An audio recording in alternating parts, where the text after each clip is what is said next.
ஒரு குழந்தைய பார்க்க போகிறீங்க.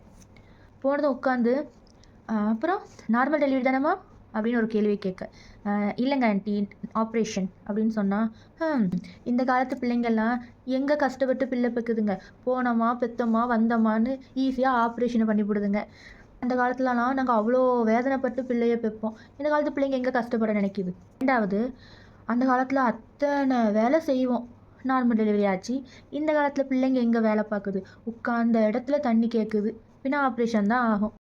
என்னையே எடுத்துக்கோங்க, குழந்தை உண்டான அன்னியில இருந்து 7 மாதம் நான் ஹஸ்பண்ட் வீட்டில் இருக்கிற வரைக்கும் தலைகீழ மட்டும்தான் நடக்கலை. எப்படி தலைகீழ மட்டும்தான் நடக்கலை.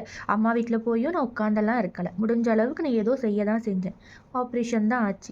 அது ஒவ்வொருத்தரோட கண்டிஷனை பொறுத்து இருக்கே தவிர, நாங்கள் போயிட்டு ஐயோ எங்களால் நார்மல்லாம் தாங்க முடியாது, 7 லேயர் தானே, இவ்வளோண்டு தானே வெட்டுவீங்க, வெட்டிக்கோங்க, 7 லேயர் தானே, சும்மா பிளேடு கிழிச்ச மாதிரி இருக்கும், உங்களுக்கு வலிக்காது அப்படின்னு சொல்லி நாங்களாக போய் சொல்கிறது கிடையாது. நாங்கள் சொன்னதும் பிடிச்சி வெட்டுறதுக்கு டாக்டர் ஒன்றும் இல்லாதவங்களும் கிடையாது.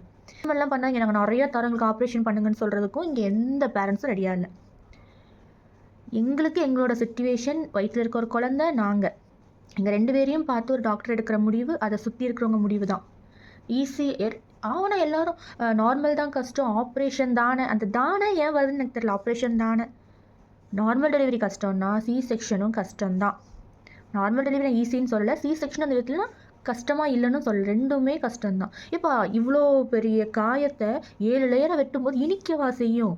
ஈஸியாக எங்கே கஷ்டப்பட நினைக்குதுங்க. என்ன இது?